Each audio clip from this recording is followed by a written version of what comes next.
السلام علیکم ورحمۃ اللہ وبرکاتہ۔ بسم اللہ الرحمن الرحیم۔ حضرت عائشہ رضی اللہ عنہا سے روایت ہے کہ بنو زریق کے یہودیوں میں سے لبید بن عاصم نامی ایک یہودی نے رسول صلی اللہ علیہ وسلم پر جادو کر دیا، یہاں تک کہ رسول صلی اللہ علیہ وسلم کو یہ خیال آتا کہ میں یہ کام کر رہا ہوں، حالانکہ آپ وہ کام نہیں کر رہے ہوتے تھے۔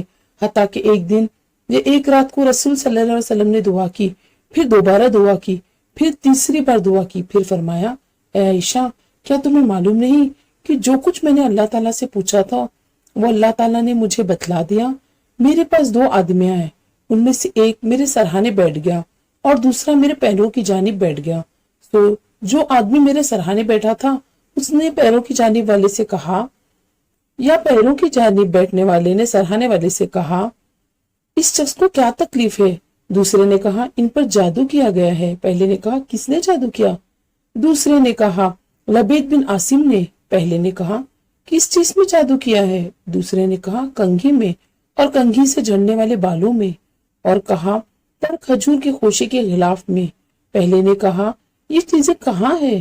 دوسرے نے کہا، ذی اروان کے کنویں میں۔ حضرت عائشہ رضی اللہ عنہا نے کہا، پھر رسول صلی اللہ علیہ وسلم اپنے چند اصحاب کے ساتھ اس کنویں پر گئے۔ پھر آپ صلی اللہ علیہ وسلم نے فرمایا، اے عائشہ، اللہ کی قسم، اس کنویں کا پانی مہندی کے پانی کی طرح تھا اور وہاں کھجور کے درخت شیاطین کے سر کی طرح تھے۔ حضرت عائشہ رضی اللہ تعالیٰ عنہا بیان کرتی ہیں، میں نے کہا، اے اللہ کے رسول صلی اللہ علیہ وسلم، آپ صلی اللہ علیہ وسلم نے اس کو جلا کیوں نہیں دیا؟ آپ صلی اللہ علیہ وسلم نے فرمایا، نہیں، اللہ تعالیٰ نے مجھے اچھا کر دیا اور میں لوگوں میں فساد بھڑکانے کو برا سمجھتا ہوں، اس لیے میں نے اس کو دفن کرنے کا حکم دیا۔